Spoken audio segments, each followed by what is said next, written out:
igitabo c'Abalewi, tuje mu gitabo c'Abalewi. Ndashaka murabe umurongo wa nyuma mu gitabo c'Abalewi, chapitre 27 verset 34. Chapitre 27 verset 34. Verset 34, ivyo nivyo vyagezwe Uhoraho yagereye Mose ku musozi Sinayi ngo abishikirize Abisirayeli. Aya majambo yose Imana yamuhera ku musozi Sinayi. Dusoma umurongo wa mbere mu gice mbere c'Abalewi, umurongo wa mbere. Uhoraho ari mw'ihema ry'ibonaniro ahamagara Mose aramubarira, aca amubwira un très long discours. Alors nkuko mubibona igitabo c'Abalewi gifatanye nande, gifatanye na Exode. Rero ntitugenda kurondera iyindi contexte historique y'igitabo c'Abalewi, kuko n'amajambo nyene Uhoraho abandaniriza ko abwira Abisirayeli ari mw'ihema ry'ibonaniro. Igitabo cyo muri Kuva kiba cadusize ubwiza bw'Imana bwuzuye ihema ry'ibonaniro. Hanyuma Uhoraho agaca avugira muri ico gico c'ubwiza, akavugana n'Abisirayeli biciye muri Mose.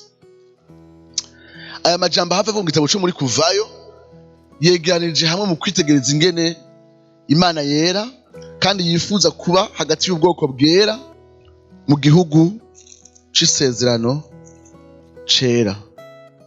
Alors iyi Imana irera kandi tuzaza kwibona mu gitabo cyo muri Kuvayo ingene Imana yera. Gusoma igitabo cyo muri Kuvayo ntugumane ico gicapo c'Imana yera ntuba wayisomye.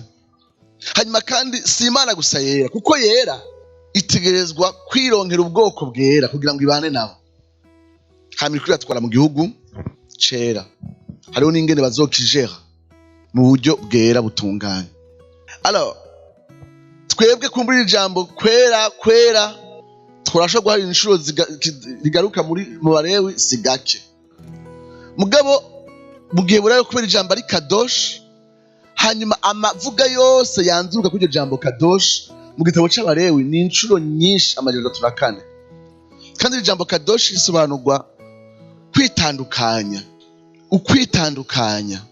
Imana iritandukanije n'ivyaremwe vyose kandi yifuza ko n'ubwoko bwayo bwitandukanya n'abandi bantu n'ibindi bintu. Nibaza ko ari kino kintu tuguma tubona mu gitabo c'Abalewi. Imana iritandukanije mbere iritandukanije n'ubwoko bwayo. Iyi Mana irahambaye, ntisa n'umuntu n'umwe. Ukwera kw'Imana ntiguhagaze gusa ku bikorwa vyera bitunganye ikora, bihagaze gusa kandi n'ingene imeze. Uko imeze nk'Imana iritandukanije rwose, iri hejuru y'ivyaremwe vyose. Ukwera kw'Imana kwitandukanya rwose n'abantu n'ikindi kintu cyose citwa icaremwe. Mugabo kandi iyo Mana yitandukanije natwe iturengeye, yinjira mu migenderanire n'Abisirayeli biciye mu isezerano. Hari ikintu gituma Imana yegera abantu naho itandukanye rwose natwe, ni isezerano. Isezerano itubwira muri Kristo Yesu. Iyo Mana idasa natwe, iyi Mana ataho dusana, niyo Mana yatwiyujuje ko biciye muri Kristo Yesu. Mugabo kandi abo bantu iri kwirahamagara, abo bantu yagiriye ubuntu bwo kumenya, abo bantu yagiriye ubuntu bwo kwinjira mu migenderanire nayo, nabo ibasaba kwitandukanya n'ibindi vyose. Ariyo mpamvu igitabo c'Abalewi cuzuyemo uburyo butandukanye abo bantu bitwa ubwoko bwayo bogaragaza ukwera kwayo. Turaza kubona ko ari mu nzira zitandukanye ingene abo bantu bagaragaza ukwera kwayo. Abo bantu ariko bagaragaza ukwera kwayo babifashwamwo n'abandi batoranijwe kugira ngo bahagarare hagati y'umuntu n'Imana muri urwo rugendo rw'imigenderanire. Nabo nyene basabwa kwiyeza mu buryo budasanzwe. Rero twegeranije igitabo c'Abalewi kirimo ukwera kw'Imana, ukwera kw'Abisirayeli n'ukwera kw'iki, n'ukwera kw'abaherezi n'abakora iryo bango ryose ry'ubuherezi. Rero muri uko kwera, uburyo bwa mbere bwo kwera ni biciye mu bimazi. Imana yari yiteze yuko abo bantu babandanya arabera, mugabo bashobora kwera gusa au travers un sacrifice. Amen, amen. Imana yateze kubandanya ibabona arabera, mugabo ikababonera arabera mu kimazi kanaka. turi kumwe twavuga ko igice kinini cy'igitabo cy'Abalewi kivuga ingene abisirayeli bazokwinjira bazoba mu migenderanire niyo Mana yera kandi ukwera kwayo gutongora mugabo bizokunda ko baba imbere yayo kubera ukwera kwayo kuzogaragarira mu bimazi batanga nk'uko yabwirije. Ibice 17 vya mbere vyose vy'Abalewi bivuga kuri ubwo buzima bw'ibimazi. Tuva tubigarukako tubirabe ko si bikenya. Ariko ikindi gice gikomeye c'Abalewi chapitre 18 chapitre 27 ni ingene abisirayeli bazogaragaza ukwera kw'Imana biciye mu buzima. Nta bimazi birimwo chapitre 18-27 ni ingene abo bisirayeli bazoba abera biciye mu buzima bugororotse nk'uko yo yavuze ko ubwo buzima bukwiye kumera. Kubera kino gice kirimwo ibintu bitandukanye ndaza kuvuga ibintu bitandukanye biri muri deuxième partie chapitre 18 gushika kuri chapitre 27. Mugabo tumene nk'abavyegeranya. Imana yifuza ko tubabera biciye mu kimazi, ikifuza ko tubanabera biciye mu buzima. Muri no deuxième partie tuza kuraba hari amalwa, hariho ingene bazokwifata. Ivyo bazokora n'ivyo batazokora, ibizira n'ibitazira. Inyifato bazogira kubo basangiye amaraso, inyifato bazogira mu kibano. N'ubuzima bufadika bumwe buri morale kandi buri pratique, ubundi bujanye n'ibizira n'ibitazira. Mugabo kuri ari ivyo Imana yategetse, ubuzima bwawe buteza kuba juste conforme nuko kuri Imana yabitegetse. Ngira turashobora kumera nk'abegeranya gatonye, ingene natwe dukijijwe turabera kandi Imana yifuza ko tubabera biciye mu kimazi ca Yesu Kristo. Imana yifuza ko tuguma tugaragaza ukwera kwayo mu kwisunga ku munsi ikimazi gitunganye ca Yesu Kristo. Ivyo twabivuze. Ariko kandi Imana yifuza ko tuba nabera mu buryo bufadika, une sainteté iri pratique, ifadika. Ku Bisirayeli hari ukuntu yafadika selon leur contexte. Hari n'ivyo basabwe twe twumva dutahura, sivyo? Ngo ko biri kose vyari ibintu bashobora kubahiriza mu buryo bumeze gute muri concrete, mu buryo bufadika. Nivyo canke sivyo? Sinzi ko umaze kubona ingene hari abantu bavuga ivy'ukwera dufise muri kimazi ca Yesu Kristo. Kandi nta kintu kiryoshe kubitsindagira. Mugabo iyo bihereye aho naco biba bimaze. Imana yifuza ko abera biciye mu kimazi ca Yesu Kristo baba nabera mu buryo bufadika bugaragara. Niyo mpamvu ivyete vya Paulo vyuzuyemwo kuvuga ingene twacitse abera muri Kristo Yesu, ingene twocika abera ku munsi. Kandi ama-exhortation ya Paulo mu vyete vyiwe abafadika: kutiba, kutabesha, kuba umunyakuri, gukunda mugenzawe, guca bugufi, gukoreranira. Hari amajambo atandukanye yerekana ko Imana yiteze ko abagizwe abera biciye mu kimazi ca Yesu Kristo baguma bahinduka abera mu buryo bufadika. Hari n'abantu batsindagira gucika abera mu buryo bufadika ariko bidahagaze ku butumwa bwiza. Muramaze kubona ingene birusha igihe igicapo cawe c'ingene Imana ikubona nk'uwera kingana n'ivyo uri kurakora mu nzira yo kugororoka. Hari n'ubutumwa buba bushushe burimo beaucoup de moralité, ariko ugasanga iyo moralisme iriko iraba promis, iriko iravugwa aho hantu ntiyubakiye ku butumwa bwiza, ntiyubakiye ku kimazi ca Yesu Kristo. Yesu ashimwe cyane. Tubabera. Ndavuze ngo tubabera. Hari abantu ngaha biba nimureke kwibabasha. Abantu basambana kandi abana b'Imana nimuhagarike. Imana ishaka kutwera. Haleluya. Kwa mbere kwa kabiri ariko ubwo butumwa bubwira abantu ngo reka iki. Ubwo umbiza nyene bubabushusha. Kandi nyene waraye nyene abantu babaye vote ibintu birakenewe nyene kuvugwa. Ariko ubutumwa bwo bwose buvuga so genre ya moralité. Mugabo ntibwubakire kukundi kwera ariko kwa Yesu Kristo. Ni moralité nyene. Mugasi ukwera kwa muri Bibiliya. Kuko ingene twifata mu ngeso kandi mu buryo bufadika vyiburuka mu kwitegereza ikimazi ca Yesu Kristo. Aho nubwo buzima bufadika ari nyishu dutanga yo guhimbaza umucunguzi yadupfiriye akatwinjiza mu kwera tutabereye kandi tutokwihereza. Ubwo buzima bufadika butunganye n'ubuzima buserura ingene allegiance yacu ingene dutumbereye kuyoboka uwatubereye ukwera no kugororoka. Ubwo buzima bufadika bugororotse bwerekana ingene dukunda uwatanze ubugingo bwiwe nk'ikimazi gitunganye kugira ngo twinjire mu rukundo rw'Imana. Igihe ivyo bintu bibiri bitaba bifatanye, ubwo buzima bwejejwe ntibuba bukwiye. Ndasubiyemo, igihe ivyo bintu bitaba bifatanye, ubwo buzima ntibuba bukwiye ubwo ari bwo bwose, ntibuba bushingiye kuri evangile. Amen.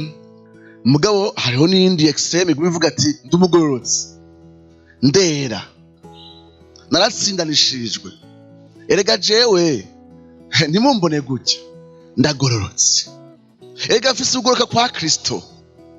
Alors mwibuke yuko ivyo bintu vyose biraryoshe, birimwo sensation.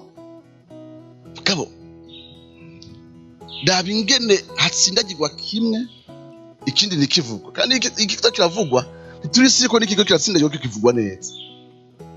Uko witegereza neza ugasanga n'ingene ubwo bugozi bwa Kristo buriko buravugwa, n'umuntu ariko aravugwa niko aravugwa Kristo.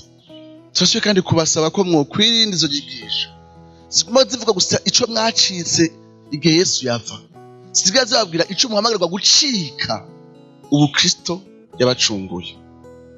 Twari twavuze ko hari ibicero bibiri bigize igitabo c'Abalewi, aho tugaragaza ukwera kw'Imana biciye mu bimazi n'ukwera kw'Imana biciye mu buzima bufadika. Kuri iyo deuxième partie irimo ibintu vyinshi tutamenyereye, nashaka mbere mvuga ibitandukanye biri muri vyo, hanyuma bimwe muri vyo tuza kubigarukako mu mwanya uri imbere.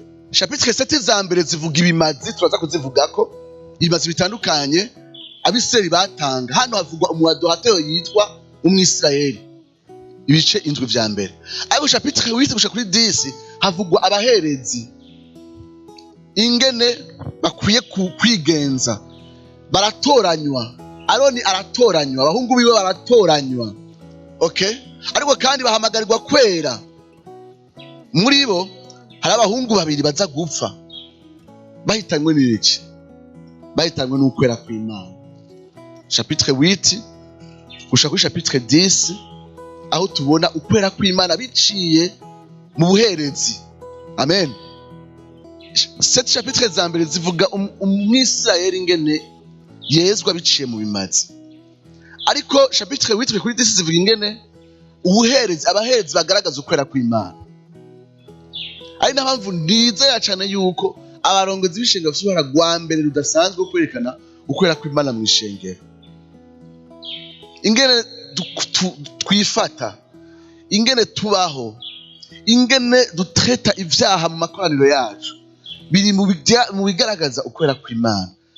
Abantu ba mbere bazize kugaragaza ukwera kw'Imana bari abaherezi. Ariko chapitre 10 babiri barapfa mu bahungu ba Aroni kuko vyanse kuberekana ukwera kw'Imana imbere y'abandi b'Isirayeli. Chapitre 11 gushika kuri 15 zitubwira ingene Abisirayeli bakwiye kugororoka mu buryo buri rituel. Alors ibitari bike basabwa hano, ndabisubiyemo, ibitari bike basabwa hano, ivyo kurya bakwiye gufungura, ibikoko bakwiye kurya n'ibyo badakwiye kurya, ibizira n'ibitazira, ibijanye n'iyo umugore yibarutse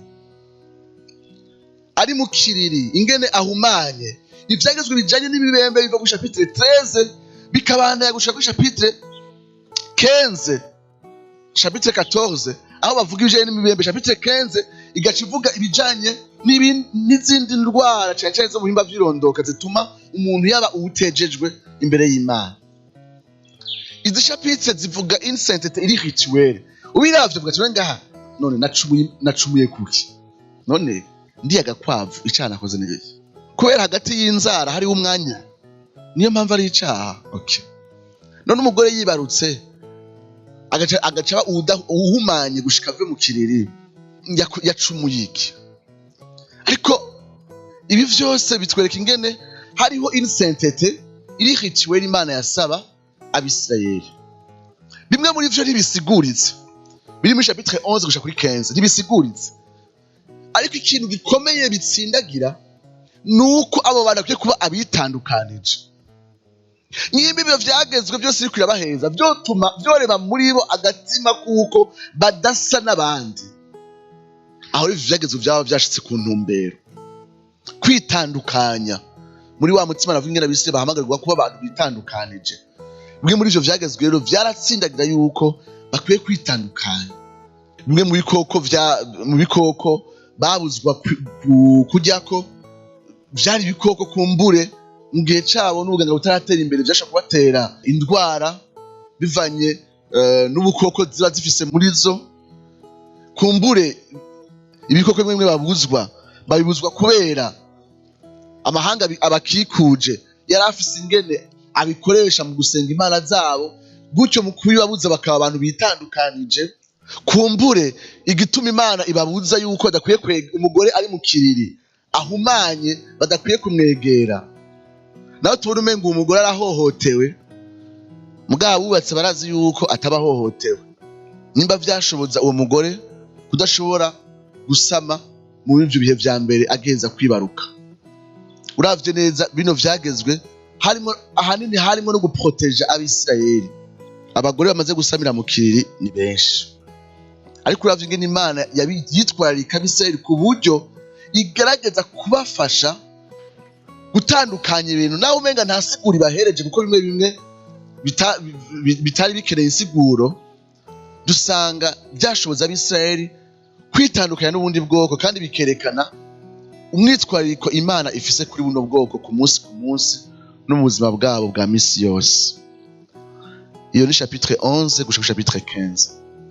Chapitre 16 gushika kuri 17 havugwa ibimazi, nivyo, ariko ibimazi bwo mu chapitre 16 na 17 ahanini bitandukanye na vya bimazi bivugwa muri chapitre 7 za mbere za Levitique. Chapitre 7 za mbere za Levitique ni umuadorateur individuel ariko aratanga ibimazi, ariko chapitre 16 na 17 ni ingene abisirayeli batangirwa ibimazi bose nk'ubwoko. C'est une sainteté nationale. Ibimazi bitangwa ku munsi wa Yom Kippur duhava turaba le jour des expiations, ni ibimazi bitangirwa ubwoko bwose. Chapitre 16 gushika chapitre 17. Chapitre 18 gushika kuri chapitre 22 Imana ibiri kuyavuga ingene bakwiye kuba abera mu ngeso za buri munsi. Ibi vyagezwe birabuza inceste, kurongora n'uwo musangiye amaraso. Ibi birabuza homosexualité, guhuza ibitsina mu bisangiye. Ibi vyagezwe birabuza ibintu vyinshi nka bestialité, guhuza ibitsina n'ibikoko. Urabona yuko Imana muri bino vyagezwe iri pratique. C'est une sainteté iri pratique kandi iri morale. Uretse chapitre ya 22 gusa icamwo uwo rakavuga ku bijanye n'abaherezi, ingene umuherezi atemererwa kujya ku bintu bimwe bibujijwe. Ariko ayandi machapitre yose aba ariko aravuga ku bijanye n'ingene abisirayeli muri rusangi mu buzima bwabo bwa misi yose, ingene bakwiye kwifata mu migenderanire yabo n'imiryango, nabo basangiye ibitsina, nabo batabisangiye, imigenderanire yabo n'ibikoko n'ibibakikuje. Urabona ko ni sainteté yinjira mu burere bwose. Chapitre 23 gushika kuri 25, chapitre 23 gushika kuri 25 havugwa ingene abisirayeli bakwiye kuba abera mu makoraniro yabo yera manini duhava twigira hamwe mu mwanya uri imbere. Abisirayeli babaga kuba abera biciye no mu materaniro yabo mu buzima bwa misi yose. Mugabo kandi amateraniro yarabafasha kuba abera. Harimo Pasika, harimo iminsi mikuru nk'insago ya Pantekoti, iminsi mikuru y'umuganuro yo gutanga ivyeze y'umushuzo n'ibindi bitandukanye duba turabira mu mwanya uri imbere. Ivyo byose vyatuma abisirayeli bahurira hamwe mu makoraniro manini kugira ngo baronderere hamwe ya ntumbere yo gucika ubwoko bwerejwe nde. Ubwa nyuma Imana ibibutsa imivumo n'imihezagiro bifatanye no kumvira isezerano, ikongera ikabibutsa ingene bakwiye gushitsa amave yabo, ivyo baba basezeraniye Imana canke basezeraniye abantu, ingene bakwiye kubishitsa. Uravye neza bino vyagezwe byose mubona igicapi caha Imana isaba ukwera abisirayeli mu turere twose tugize iki, tugize ubuzima bwawe twose. Urashobora guhusha gutahura ngo mbega kweka Imana urumva ari abantu nyene ngo none kubera iki ngo umuntu agwaye iyi ndwara yo mu bihimba vy'irondoka yaca yandura, none kweka Imana yacivuga ko yanduye niyo ndwara yabimuvuyeko. Ufite uri kurabaza ikibazo atari ico, kandi muraza kubibaza ndabizi naho nobigira gute. Mugabe ikintu gikomeye Imana iba yifuza ko tudahusha ni ingene Imana yahamagarira abiseri kucika abera mu buzima bwabo bwose, mu turere twose tugize ubuzima bwabo. Hama ingene uko kwera kwasa ku Bisirayeli biratandukanye n'ingene gusa kuri twebwe. Mugabo umuhamagaro ni umwe, ubuzima bwose bwerejwe Uhoraho. Turangiza igitabo ca Deuteronome tuzokwibutsa ingene dukwiye kwinterpreta ivyagezwe by'umusezerano rya kera. No munsi tuza kubikora, mugabo igihe tuzokwira Deuteronome tugira n'intangamarara y'ibitabo vya kahise tuzobigarukako. Imana irifuza ko uturere twacu twose tuba utwerejwe Uhoraho. Urumva ko uwo mwitwariko ufise. Pawulo arabivuga muri Kolosake bisanga mu Banyefeso ngo iyo murya, iyo munywa, kandi ivyo mukora vyose mubikore muhesha Imana icubahiro. Ariko hari igihe ubona yuko dufise ubuzima vraiment bumeze ukuntu, kandi munyemerere kera bibaye abantu barabona ko ari anomali. Mugabo abantu iyo anomali bayisangiye ari benshi, nagira ngo ciba anomali kirabaho mbega ciba norme sivyo. Mugabo je ndibaza yuko nyimba ari abantu babayeho ubuzima burimwo dikotomi n'urunganwe rwacu, aho ubona yuko ingene abayeho ari kumwe n'abantu bo kuri eglise, arafise ingene avuga, arafise ingene musange mu zindi gahunda, musange muri business musange mu rugo, musange ku kazi. Biramaze gushika ugasanga umuntu ku kazi, yego mu vy'ukuri byense ku kazi umuntu abari ku kazi sivyo, hari umushefu afise ibyo ajejwe niki sawa. Hari bikaba bidutandukanya, uri mu muryango uri ku kazi birumvika. Mugwe amaze guhura n'umuntu ahantu gacwetse, none uyu ni wa wundi akicicwe, none kumenga ivyo gukizwa hari ahantu hamwe batereka amakoti binjiye mu biro ngo abafise ibiro. Ndabona aba programmeur ngaha bakorera muri restaurant, ukamenga ubukirisu nyene hari ahantu umuntu abushira mu nyuma nyene nka samedi ugaca ubukunkumura kabwambara nka dimanche. Sinzi ingene bisi ivyo ndiko ndavuga, mugabo birateye ubwoba kandi turiko turabifata ibisanzwe, aho ubona yuko inyifato yacu itarimwo mwitwariko yuko uburere bwose bw'ubuzima bwacu buba ubwerejwe Uhoraho. Ndabizi yuko atari umwitwariko woroshe, kandi urimwo kugwa no kuvyuka. Ariyo mpamvu Imana yavuga ko bakwiye kwegera Imana biciye mu bimazi, kugira ngo ubugorotsi atari ubwabo bufuke izo ntege. Mugabo ntivyakuraho uwo mwitwariko wa buri munsi yuko ubuzima bwose buba ubwerejwe Uhoraho. Ngira mwabibonye kandi uruhara rw'amakoraniro, impamvu turi hano biciye mu makoraniro manini y'abera abisire bari kwarondera n'ukwera kw'Imana.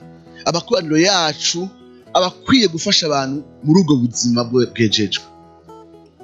Iyi minsi mikuru yatuma abisire bahurira hamwe yishura kuri uwo mwitwariko y'ingene bahinduka abera nk'ubwoko. Umwitwariko w'ishengero kugira ngo tubushize kuba aberejwe Uhoraho mw'ishengero. Iyo rero amakoraniro yacu n'ibihavugirwa n'ivyigishirizwa aho hantu bitabandanya bisunikira umuntu kubandanya yezwa, ayo makoraniro ntaco aba abereyeho. Hari abantu twari kumwe mu minsi heze tuko turavuga umuntu yitwa Charles Simeon, yabaye umuvugabutumwa imyaka itari mikeyi kuri Cambridge, mw'ishapeli kaminuza ya Cambridge, imyaka myinshi yigisha nka 50 irenga. Hanyuma akunda kuvuga ati intumbero yo kuvuga ubutumwa ni iyahe? Ati ni gucisha bugufi umunyavyaha, gushira hejuru Kristo, no gusunika guteza imbere ukwera kw'ishengero. Ati yo nigisha amafisi izo ntumbero zitatu iminsi yose: gucisha bugufi umunyavyaha, kumva ko adashobora kwikiza, gushira hejuru Kristo nkaho ari we une provision itunganye kandi ikwiriye ku bukene bwose dufise mu buryo bw'imwema. Ubwa nyuma kwitegereza ingene Kristo ari vyose bikadusunikira mu buzima bwejejwe. amakoraniro yacu, ivyigishwa, ibikorwa, iyo bikurikirana izo ntumbero zitatu, amakoraniro yacu kiba ikibanza cacu ca mbere wumva ko uteye intambuko yindi mu kurondera ubuzima bwejeje kandi buhesha Imana icubahiro. Tugaruke ku bimazi bitanu vyatangwa muri Levitique chapitre 1 gushika kuri 7. Ndetse ko vyabacanze gatoyi, turabigaruka ko gatonya tunyarutsa, umwanya wacu uri kuragenda. Hari ibimazi bitanu vyatangwa, nashaka tubiceko gatonya. Nkuko mubibona chapitre 1 ya mbere ivuga ibimazi biturigwa, mu gifaransa ni holocaust.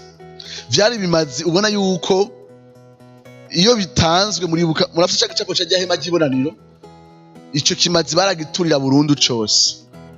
Alors aya ma offrande na ma offrande ama offrande volontaire, ayo tuba duhereza ko ajanye n'ivyaha, yari ama offrande obligatoire. Mugabo tugira duhereko n'ama sacrifice volontaire.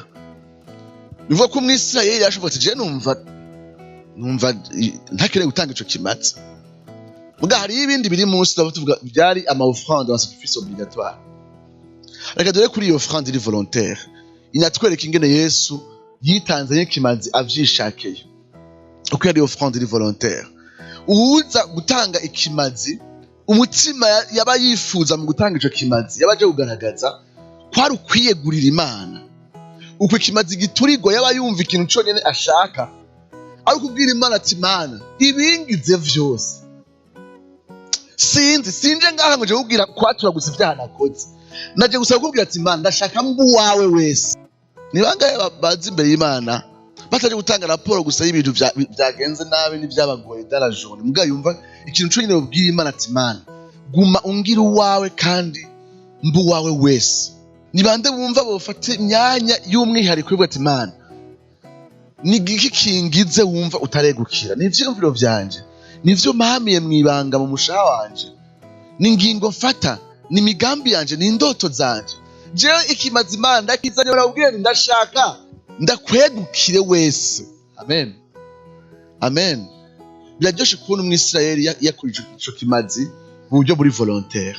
Mugabo iki kimazi kitwibutsa ingene Kristo yaducikiye iryo shikanwa nyene, yitanze wese.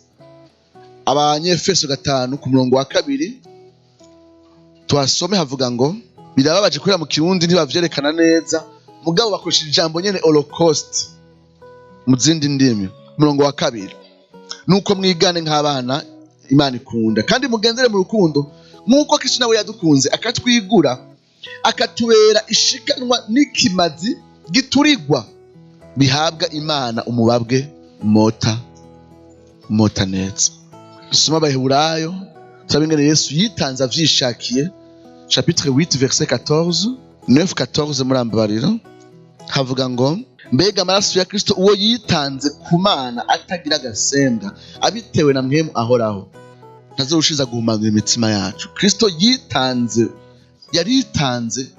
yari consacré à l'Éternel kugira ngo dushobore kwezwa. Zaburi 40 iratwibutsa ingene Kristo yitanze, amajambo hava agakoreshwa kandi mu Baheburayo avugwa kuri Yesu Kristo. Zaburi 40 umurongo wa 6 n'umurongo w'indwi teravuga ngo, ibimazi n'amashikanwa y'ifu ntivyaguhimbaye, amatwi yanje yazibuye, ibimazi bituye n'ibimazi vy'ivyaha ntiwabigomvye. Merako ndavuga nti ehe ndaje.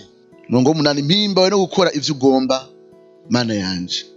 Aya majambo mu Baheburayo 10 umurongo wa 5 gushika ku murongo w'indwi avuga ingene Yesu Kristo yitanze wese kugira ngo atubere ishikanwa. Nashaka nabwira ikintu kimwe, nuko Imana yiteze ko tuyapartena, tuyegukira exclusivement, complètement, entièrement. Ariko murabe urugwama rurugendo rudahera, yama intambara idahera.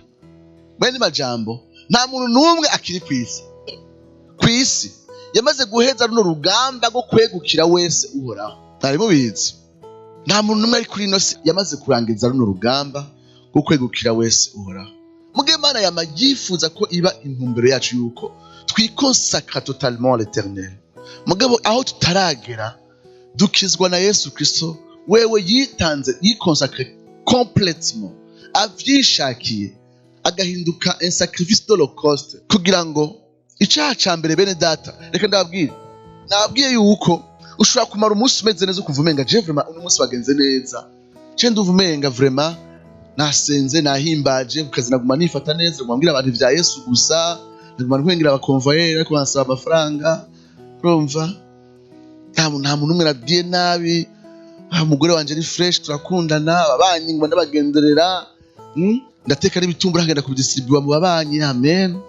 Mugabo hari icyaha ufise, Imana ikuravye nturaba uwayo entièrement complètement, ni era ikwiye kuguma muri wewe, mugabo ntiwigera uheza kudezira kuba uw'Imana complètement.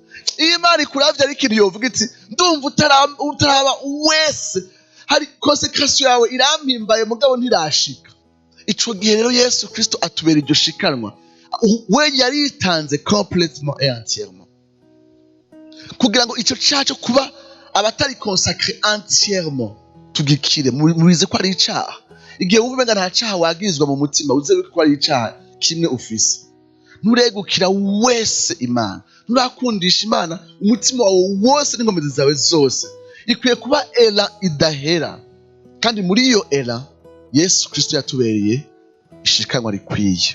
Ubwa kabiri haratangwa ikimazi bita offrande végétale, cari kimazi aha bacita ngo ikimazi c'amafu c'ifu, bacita amazina atandukanye, reka tucite ikimazi c'ifu muri chapitre 2.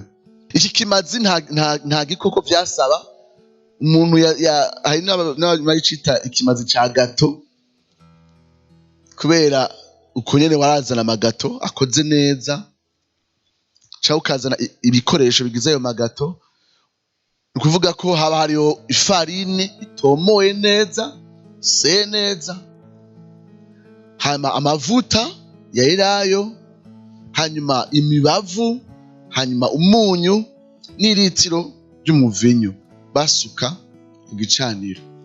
Ibi bintu iyo bitanzwe ngo bwari ubumote budasanzwe ku Mana. Gerageza murabe ibi bintu umwanya byabafata gutegura. Iki si kintu umuntu yapfa guhitira ngo ndagiye, gishikanwa ryategurwa. Hari umuntu yigeze kuvuga ati iyumvira Imana yabasaba ibintu nk'ibi inye bakiri mu bugaragwa, batari restaurant ngo barime, bagira iki, bimbure, bakore inoble, zino ngano, bagira iki, byarasaba akigoro kadasanzwe n'umwitwariko udasanzwe.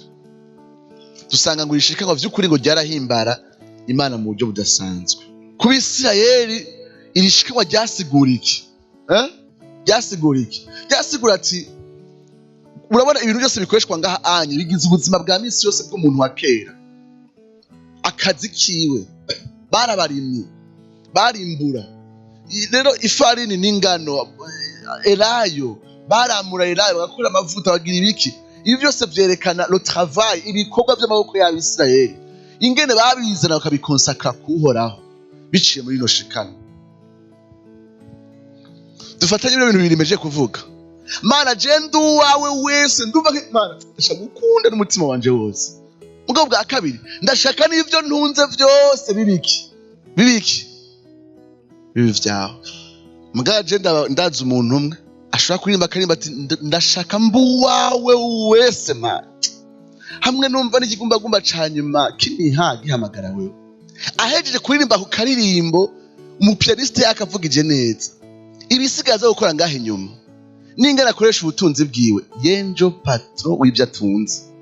Waraba imigambi yiwe, waraba igituma arondera amahera, yirukanga mu gitondo akora igituma ashaka kwiga amashuri ahambaye, ntugira ngo yironkere ibintu kubwiwe.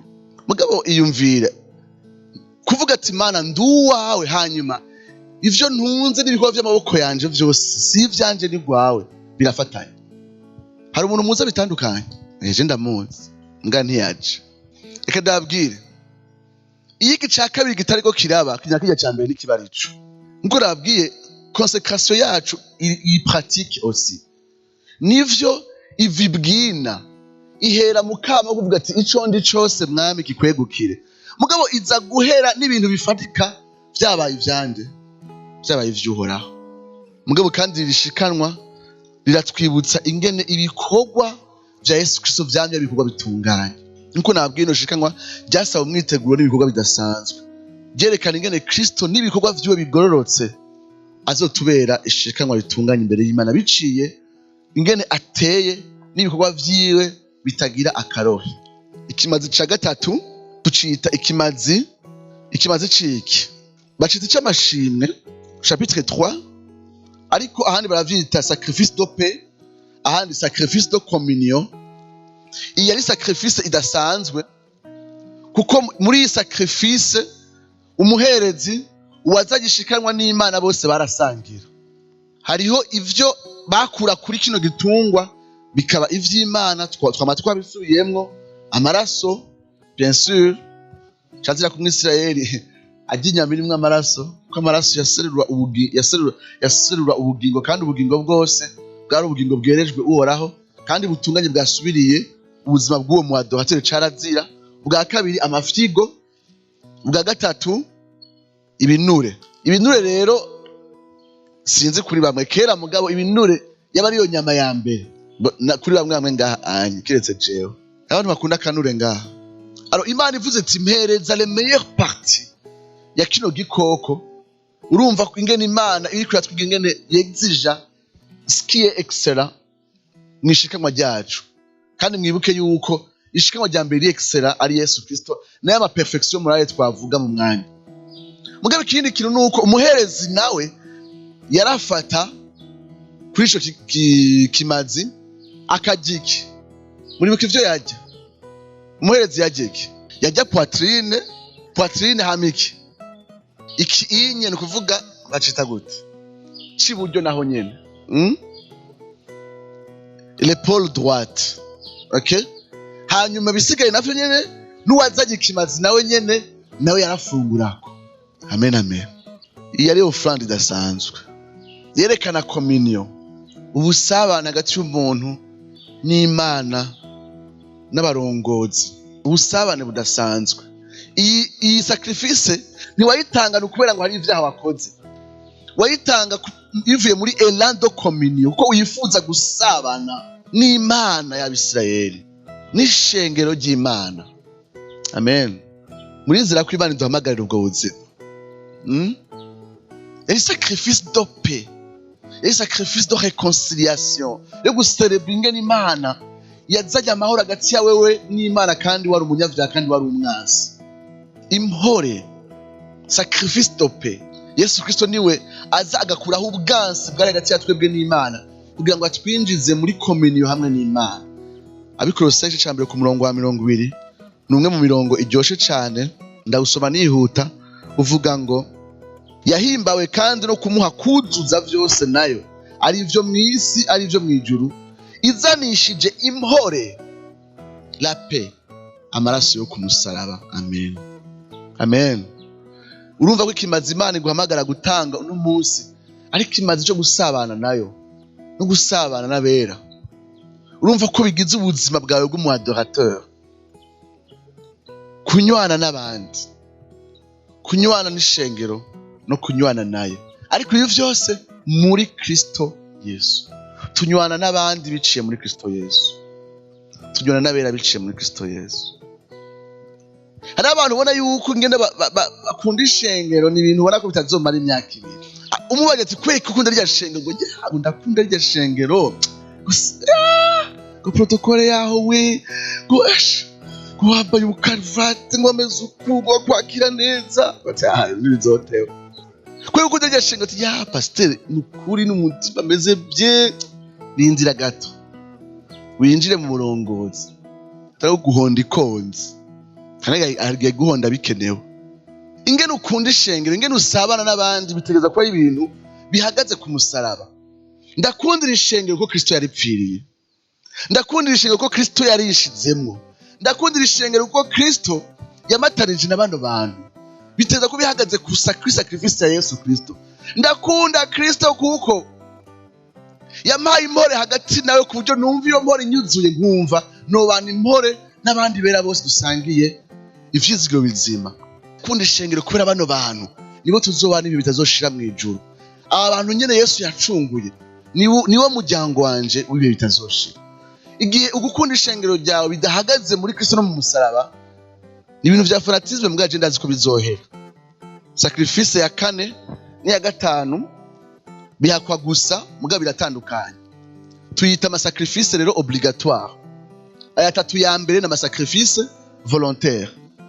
Aya ma sacrifice ya nyuma tuyita ama sacrifice obligatoire. Ubwa mbere sacrifice do péché cyangwa do péché apana do culpabilité. Do culpabilité niyo ya nyuma tuzaza kwirangirizako. Ndiko ndabigenda bavyita mu Kirundi kugira nkoresha amajambo ari mu Kirundi nyene. Bavyise gute? Muri chapitre 4 bavuga ibimazi bitandukanye, ariko ikintu bisa nuko uyu muntu aba yakoze ivyaha atari bigirankana. Turi mu Barewi guhera mu gice ca 4. Ibimazi byo gutangira ivyaha, le sacrifice do péché. Alors bino bimazi warabitanga uvyanga ubikunda. Reka muraringe nari sacrifice obligatoire. Je ndakunda Imana. Uravye bino vyaha vyose birimo ikintu ca omission. Ikintu wibagiye, ikintu utabonye, ikintu wakoze udashaka. Umwisirayeli yari yemerewe kuvuga ati je vraiment n'ukuri je niravye vraiment numva menga ntacana koze no munsi. Numva menga vyose ni sawa. Mu gutanga iyi sacrifice kwari kuvuga ati nigihe numva menga umutima wanje ntacawunyagiriza ndi umunyavyaha. Turi kumwe? Ubisomye bino vyagezo birimwo ama péché involontaire, ama péché d'omission, ama péché inconscient. Ibi vyatsindagira ku Mwisirayeli wese yuko nigihe umenga ntacabona imbere y'Imana n'umunyavyaha. Ibi vyagezwe rero mubiravye neza, ikoraniro ryose n'abanyavyaha. Abantu bose abanyagihugu n'abanyavyaha. Ata muntu numwe avuyemo. Bose n'abanyavyaha. Ibi twuzuye igitabo cy'Abaroma kitubwira ngo twese twari abanyavyaha kandi twari abo gucirwa ku rubanza. Nitwereka yuko twese twari dukeneye ikimazi kimwe kidukiza, kandi twese twakirwa biciye muri ico kimazi kimwe. Turangiza ibyo twokwita sacrifice de culpabilité. Sacrifice de culpabilité ikurikira ari nayo ya nyuma muri chapitre 5. Ni sacrifice umenga iragoye kuko nitomora neza. Ahanini ivuga igihe umuntu yihaye uburenganzira atari ubwiwe, nanyo nirimo ikintu ca omission nk'uko tuba tukiraba mu mwanya.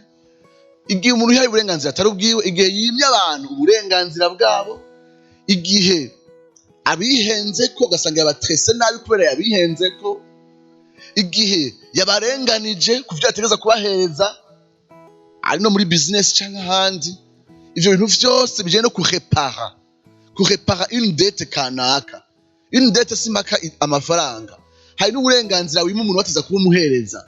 Ivyo vyose vyaba ari ivyaha vyatangirwa muri iyi sacrifice de culpabilité. Bimwe bimwe rero hari n'igihe vyaba ari n'ivyaha bimwe twavuga muri ya liste umwanya uri imbere muri chapitre 11 kuri 15 bijanye n'indwara, ukwandura pana ivyaha, ukwandura kujanye n'indwara kanaka zatumye uba uhumanye rituellement, pas moralement imbere y'Imana, mugabo rituellement ukaburi impure. Ivyo vyose vyaba ari ibimazi bija mu mugwi umwe twita sacrifice de culpabilité. Nashana baheze akarero muzosanga muri Bibiliya ivyagezwe bijanye no gufuhira umugore. Mwari mubizi umugabo yashobora kwiga ko umugore wiwe amucamwa. Wowe urancamwa, abantu baguma bambwira barakubonye muri file ukase ku hoteli ukize gutya. Umugore ati cyo kuri jewe ndumwizigwa kuri wewe, nukuri urambeshe, abantu baratwanga bashaka kutuvana. Hanyuma aje ati tuje ku kibabo. Vyakweri baje ku muntu nze kumuhereza amupime ati mimi uri umugore, hagarara ngaha anya, shira ukuboko ngaha anya, rahira imbere y'Imana kutarancama, rahira imbere y'Imana kutarancama. Barabatwara ku kibabo kwa pastori. Apastori tujejwe byinshi basha. Hanyuma vyarashika rero uwo mugabo agasanga yarihenze ku mugore wiwe.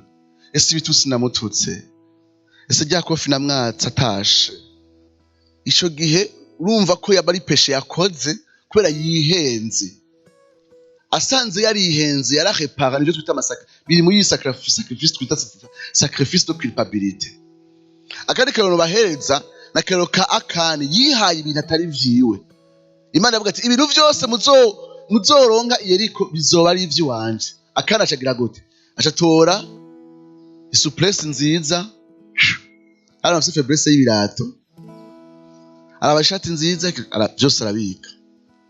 Hanyuma Imana yavuga iti hari umuntu ngaha anye yakoze amanyanga, akani iyaza kumva ivyo ingene Yosuwa ariko aragira amatohoza agacaza akinginga Imana, yaca atanga iyi 5e sacrifice. Uko iyi 5e sacrifice wayitanga igihe wiappropriate n'ikintu c'Imana kitari icawe, igihe wihaye na droit utarubereye yari y'Imana, igihe wivye droit umuntu, yari iyi 5e sacrifice.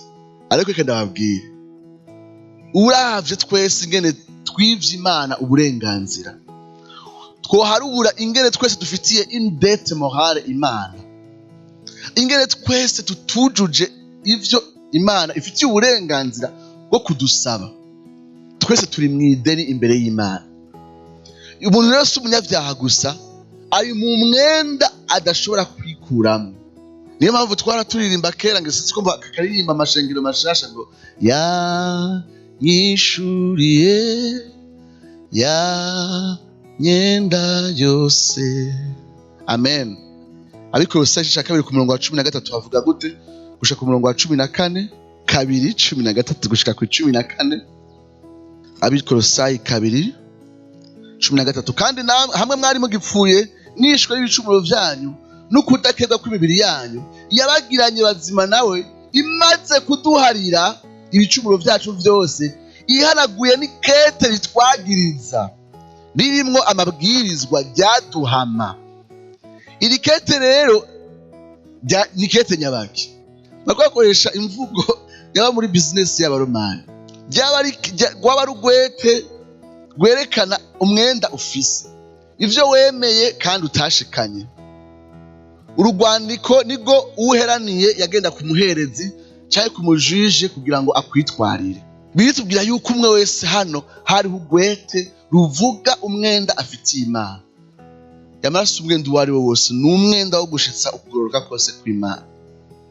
Mbega Imana yafise droit yo kwexija ukugororoka kubo yaremye ego. Mbega twararishe uwo mwenda. Vyarakunda ko turiho uwo mwenda oya. Gushika Kristo aje akariha uwo mwenda kandi yawurishe ubuzima bwiwe bwose. Amen. Mbega sishimwe gabene data, sishimwe. Tugira turangirize ku minsi mikuru yaba mu Bisirayeli. Nabwiye yuko chapitre 11 à 15 bica bigaruka kuri ivyo twita pureté rituelle cyangwa sainteté rituelle. Ningene Imana yasaba ko abantu baba abera bijanye n'amarite de purification uyoyo yashinze. Alors ntivyasaba ko uwo muntu ari impure rituellement, ari na impure moralement. Harige wasanga izo impurité zidahagaze kuje na disposition y'umutima wiwe, nko kugwara ingwara n'ibindi bitandukanye. Reka rero turabe dusimbe ivyo vyose, tumere nk'abaraba iminsi mikuru yabera mu Bisirayeli nico yasigura. Dusanga muri chapitre 23 yose. Turi muri Levitique chapitre 23. Havuga iminsi mikuru itandukanye yaba mu Bisirayeli, tuca tuyirangirizako. Iminsi mikuru, umunsi mukuru wa Pasika. Umunsi mukuru wibutsa Abisirayeli ingene Imana yabakuye mu gihugu c'ubuja, hanyuma abana babo b'imfura Imana ikabacungura, mugabo kandi ikabacunguza ikimazi c'umwagazi wa Pasika. Paulo arabisubiramwo yuko Yesu Kristo ari we mwagazi wacu wa Pasika, ni wacungura ubugingo bwacu. Alors, uyu munsi mukuru wa Pasika wabangwa mu kwezi itariki 14 z'ukwezi kwabo bita Nisan muri calendrier lunaire yabo. Niyo mpamvu no musi tubihimbaza autour ya mars avril, kuko niho bigwa kuri calendrier solaire yacu. Hagati y'ukwezi kwa Danda Nisan niho haba Pasika. Nibi twe twita hagati ya mars na avril muri calendrier yacu solaire.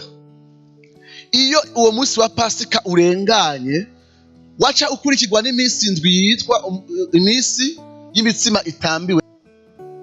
Iyi minsi mikuru y'imitsima itambiwe yamara iminsi indwi kuva ku munsi wa 15 kwezi kwa Nisan kubandanya kumara indwi ihere. Iminsi y'imitsima itambiwe yibutsa Abisirayeli ingene bavuye muri Egypte activement bihuta imikate yabo itaragira umwambiro. Vyabibutsa ingene abisirayeli batandukanye rwose na Egypte. Mwibuke bamaze kuva muri Egiputa basigaye bagaburirwa na manu ivuye mu ijuru. Ubuzima n'imibereho y'abanyegiputa bari bayisezereye, hanyuma bavuyeyo bihuta nk'abategerezwa karema kuvavanura na Egiputa. Iyi minsi mikuru rero yamara iminsi indwi, umunsi wa nyuma wari umunsi ukomeye rwose cyane, bahura hamwe kugira ngo batangire ibimazi vy'ishimwe hamwe. Pawulo avuga muri Korinto ba mbere 5:6-8 canke Abaroma 6:4. Pawulo avuga yuko dukwiye guhimbaza umwagazi wa Pasika tudafise akawe, tutarimwo umwambiro. Abikorinto ba mbere 5:6-8. Ibi vyerekana gutandukana n'ubuzima bwa kera. Pawulo akoresha ijambo ryo guhimbaza l'agneau pascal n'imitsima itambiwe mu Bikorino kugira ngo yerekane ubuzima bwitandukanije n'icaha bukurikira umuntu yakiriye ikimazi ca Yesu Kristo, ikimazi ca Pasika. Abaroma 6:4 hatubwira ko nyimba twarashushanijwe na Kristo mu rupfu rwiwe, twarashushanijwe nawe kandi no mu kuzuka kugira ngo tubeho ubuzima bushasha.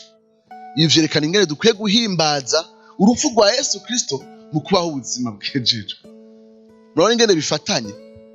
Imitsima itambiwe yari ifatanye na Pasika, n'indwi yakurikira Pasika. Rero nkuko twari tubifatanya, uburyo turahimbaza ikimazi ca Yesu Kristo mu kubaho ubuzima butandukanye rwose nubwo twarimo kera ataraducungura. Nivyo twita imitsima itambiwe, kandi na Nouveau Testament iguma ikoresha iyo langage. Umunsi mukuru ukurikira ni fête des prémices. Murabona dusubira inyuma, fête des prémices hariho Pasika, imitsima itambiwe na prémices. Nabwiye yuko kuva itariki 10 umunsi wa Pasika bawihimbaza umunsi umwe, ariko imitsima itambiwe bayihimbaza iminsi indwi. Umunsi wa kabiri wo guhimbaza imitsima itambiwe niyo bahimbaza umunsi mukuru de prémices. Ni kuvuga itariki zingahe? Le 16. Le deuxième jour, il y a la fête donc des pains sans levain. Bakora iki? Bazana ivyeze vya mbere mu mirima yabo bakabishikanira Imana, umushuzo kugira dukunda kuvyita. Nkuko tuba tubiraba, murabona ibisi ne yegeranye, murayibona Pasika, imitsima itambiwe, hanyuma umushuzo hamwe na Pentecote. Iyi misi mikuru iregeranye. Murabona iyindi misi mikuru za kwisanga he? Hariya ku mpera. Kubera iki? Iyi misi mikuru ihera mu kwezi kwa Nisan ikabana gusha kuri Pentecote. Iyi misi mikuru ya correspondana na saison de récolte mu Bayahudi mu Israeli. Ijya misi mikuru tugira duhereze ya correspondana na saison yo kurima. Tubona misi mikuru y'Abisirayeli ituna uturu y'amasaison d'agriculture yabo, aho barima, aho bimbura. Umunsi wa kabiri rero w'ibitsima itambiwe vyakorresponda nuko ivya mbere vyo mu mirima bitanguye kwera. Mais la grande moisson c'était batuza kurindira nk'ukundi kwezi gutyo presque 2 mois kugira ngo bagire la grande moisson, la grande récolte. Mugabo kuva Pasika kiba ku munsi wa kabiri w'imitsima itambiwe bace bazana ivya mbere vyeze mu mirima. Ku ruhande rumwe kwa bari gushimira Imana ku mwimbu yatanze, ngabo bwa kabiri kwa bari kwerekana ko bizigiye ko Imana izobahereza umwimbu wagutse mu minsi imbere, ko ariyo bizigiye ko umwimbu uri imbere. Iri jambo umushuzo riko rirakoreshwa nko mu Bikorino ba mbere 15:20 bitubwira ngo Kristo, ngo nimba Kristo yarapfuye akazuka, niwe yabaye les prémices y'abamwizera nabo nyene ngo bazozuka. Dusanga la résurrection de Jésus, Yesu azugwa mu bapfuye nka les prémices yuko abamwizera bose bazozuka ku munsi w'iherezo. Iyo ikintu kivuye mu ivu kikama, kikimbuka umenga rora nimbuti iba yaguye mu ivu igapfa munyuma ikaduga ikavamo ikintu.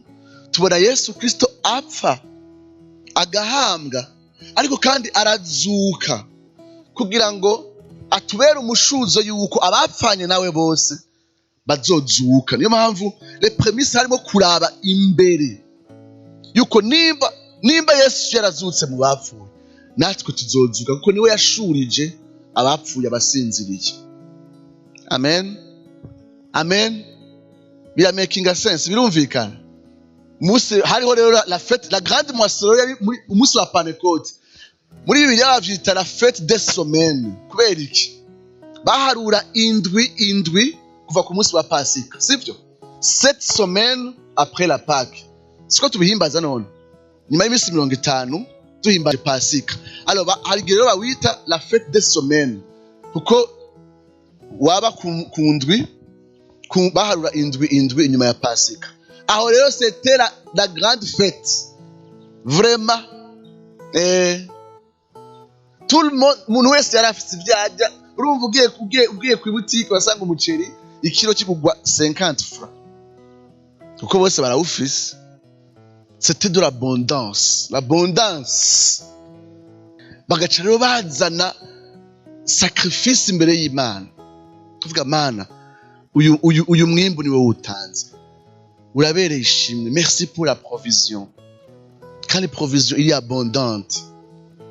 Ku munsi wa Pentecote Imana itanga une moisson grande. Umwimbu wagutse biciye muri mpemu yera. Amen. Umwimbu w'imishaha. Umunsi wa Pentecote Petero avuga ubutumwa himbuka imishaha 3,000. Hari abantu n'unye bafise ingorane yo kutizera ko ubutumwa bwiza bushobora kuzana abantu benshi kuri Kristo. Wewe warakijwe n'abagenzi bawe mugikora abantu bose babukijwe ubutumwa bwabasha mu rukweri. Yesu we. Shabakizwe barakijwe byarahetswe bajya wapikaze. Ariko bwibuke Pentecote ifatanye na resurrection. Urabona intumwa zagira zivuga ngo Yesu yarazutse mu bapfuye bikazana Pentecote bikazana umwimbu. Bapresha l'évangile de la mort et de la résurrection de Jésus. Uko bizera yuko nkuko Yesu yazutse mu bapfuye niko ubushobozi bwa mpemu yera ushobora kuzura iyindi mishaha myinshi iva mu mwiza iva mu rupfu rwo mu buryo bw'impemu. Maze bagaproclama l'évangile avec assurance mu bushobozi bwa mpemu yera yuko umwimbu Imana igiye kuwutanga mu butumwa bwiza. Hari umuntu akunda kuvuga ubutumwa ngaha ani. Nimba ari ikintu ca mbere cyane mu muvuga butumwa ni optimisme. Ni optimisme udahabwa na motivation witera. Ni kumva ko bishoboka ko umuntu akizwa. Kuko ubushobozi bw'ubutumwa bwiza kubw'igikorwa ca mpemu yera n'ubwizigirwa mu gishinga ntaye cawe. Haleluya. Haleluya. Haleluya. Da abantu mbaze imisi mugendana imyaka 10 ni babandi nyene. Nturigera wumva kuri très optimiste yuko Imana gukoresha abantu 215 bakaza kuri Kristo. Nta effort ugira. Uguma muduga mumanuka muri fraternité na babandi nyene. Muri salire muduga mumanuka na babandi nyene. Ni ikintu kibabaje gose bene data. Ugusuka ishengero ryari bayeho muri église primitive suku bari babayeho. Uburyo tubayeho birarenze ibintu bimaramaje. Turizera la grande moisson kubera iki? Kubera Yesu yazutse mu bapfuye. Kuko ubutumwa bwiza bw'urupfu no kuzuka kwa Yesu Kristo ari ubushobozi. Ubwa kabiri turizera ko Imana itanga umwimbu kuko ubushobozi bwa mwemera bwasutswe ku munsi wa Pentecote. Kandi buherekeza umuntu wese ariko arashinga intahe mu bwizigirwa. Turizera la grande moisson kuko Imana ishigikira ubwizigirwa bw'igishinga ntahe cacu. Ivyo bintu bitatu bigiye hamwe, ubwizigirwa mu kuvuga ubutumwa bwiza bwa gupfa no kuzuka kwa Yesu Kristo. Assurance kwizigira ko mwemu yari yasutswe kandi aherekeza ushingira intahe ubutumwa bwiza. Hanyuma kuba umwizigirwa wewe ukabandanya ushishikara mu gushinga intahe Kristo, Imana izotanga umwimbu. Hari umuntu ngaho bigerageje biranga. Turarangije igice ca mbere ca les fêtes zaba mu gihe c'iyimbura. Okay? Ni igice ca mbere kigize n'amafete yegeranye. Hacahera yandi mezi nkane ata misi mikuru ibaye mu Bisirayeli. Imbere ko twinjira mu kindi gice ca kabiri c'imisi mikuru yegeranye. Itanguzwa na la fête des trompettes, Tishri. kwaba ari ukwezi kw'indwi.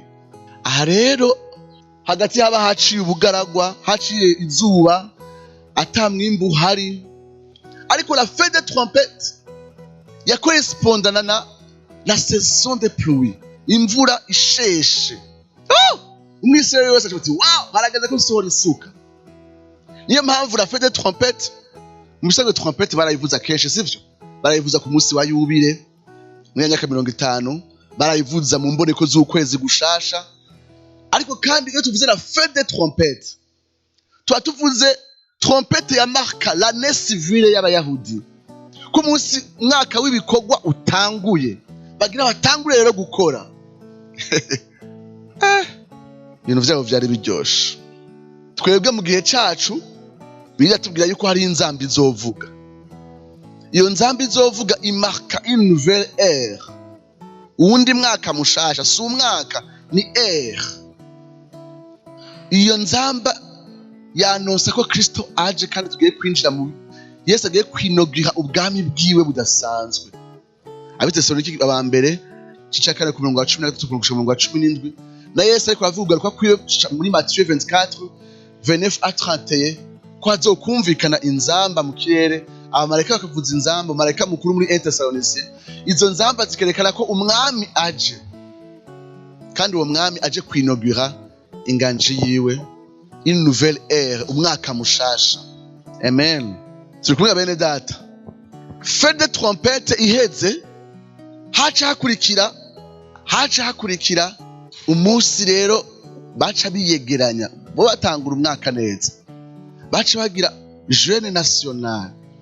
10 jours après la fête des trompettes, 10e jour après la fête des trompettes, baca bagira jeûne national. Abisirayeli bose bahera wanashaka le 9 ni ku mugoroba, baca batangura kwiyegeranya. Haba hageze yuko umuhezi mukuru ahongera ivyaha vyose Abisirayeli bakoze muri 2020. Aho haba ari janvier le 9. Umwisirayeli wese yaca yiyegeranya. Mwema mukiri mu kirori le 9 ikiba kirahera, bo baca biyegeranya, bakiyegeranya kugira ngo bihimbaze peut-être le jour le plus important mu bayahudi, Yom Kippur, le jour des expiations. Uwo munsi mukuru wabugizwe n'ama acte abiri. Umuherezi yamanza akitangira ikimazi, tubisanga muri Levitique 16 gushika kuri 17. Akitangira ikimazi, yaheza agaca afata izindi ntungwa zibiri atangira ubwoko bw'Abisirayeli. Imwe akayitanga, iyindi yitwa Azazeli akayirekurira mu bugaragwa bugenda itwaye ivyaha vy'Abisirayeli, ikagenda yerera ikazopfira mu bugaragwa. Wari umunsi rero udasanzwe. Bitubwira ko Yesu yatubereye iyo ntungwa itangwa ku bwacu, ariko kandi yuko yiciwe kure y'igisagara nka Azazeli, arirukanwa kugira ngo twebwe dushobore kwegezwa hafi. Imana ishimwe cyane. Aho hari Lodis, Yom Kippur yaba umunsi umwe, turi kumwe. La fête des trompettes waba umunsi umwe. Ifo gutandukanya iminsi mikuru y'Abisirayeli, yamara umunsi umwe n'iyamara iminsi myinshi. Pasika yamara umunsi umwe canke iminsi myinshi. Okay. La fête des prémices yaba umunsi umwe canke iminsi myinshi. Umunsi umwe. La fête des pains sans levain, umunsi umwe canke iminsi myinshi. Umunsi wa Pentecôte, umunsi umwe canke iminsi myinshi. Umunsi umwe. La fête des trompettes, umunsi umwe canke iminsi myinshi. Umva bavuze inzambi ndwi yose. Umunsi umwe. Hanyuma havuye la fête des trompettes, baca binjira muri la fête des tabernacles, yamara 7 jours. Aho haba ari le 15. 15e jour après ukwa kwezi kwacu kwa Tishri. Donc wa musi Roshanana nkuko babita abayahudi bawita Roshanana, ati musi wa mbere w'umwaka. Inyuma rero y'imisi 15, 15e jour baca bahimbaza imisi indwi kuva le 15 gushika le 21 muri janvier yabo, mugabo ukaba ari ukwezi kw'indwi muri calendrier yabo, ariko bo ni wane civile yabo yatangurira. Ico gihe rero baca rero amara imisi indwi bariko barahimbaza ingene Imana yabamajije imyaka 40 bazunguruka mu bugaragwa, bashinga ihema, bashingura, batari etablisa burundu mu gihugu c'isezerano. Umunsi w'umunani wa nyuma waba ari umunsi uri hejuru y'indi minsi yose. Hari umunsi uvugwa muri Yohana igice c'indwi ngo maze Yesu ku munsi uherukira iyindi yose aravuga ati, chapitre 7 Yohana verset 37, nuko ku munsi uherukira ya minsi mikuru niwo munsi uruta iyindi. Ko Yohana ariko yandikira abayahudi ntiyarinze no kuvuga uwo munsi wari, kuko bose bari babizi ko ari 8e jour, le dernier jour ya la fête des tabernacles, wari umunsi uri hejuru y'indi yose.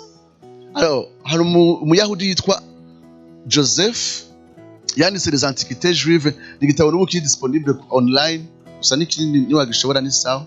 Aravuga ati uko imyaka yagiye ihera abayahudi bagiye bahinyanyura uyu munsi mukuru wa nyuma w'insago, ku buryo igihe Yesu avuga aya majambo hari ikindi kintu bari bongeyemo.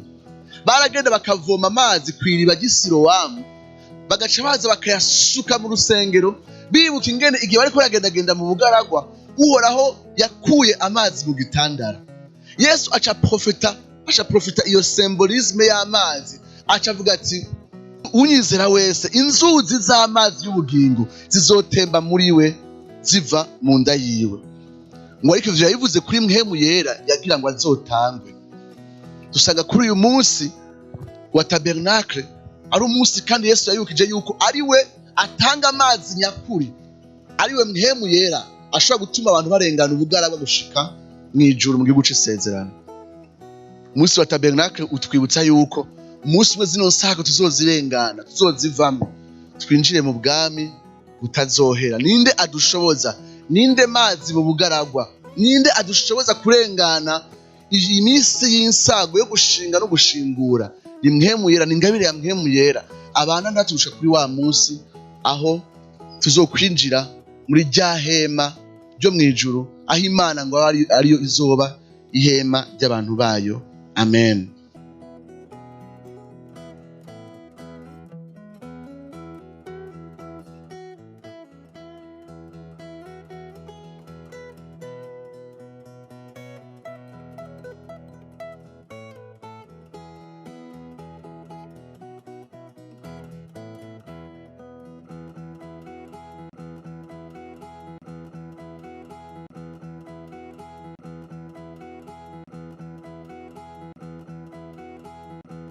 Yemye boshobotsa ntimutinye kuko so bimuhimbara kubaho ubwami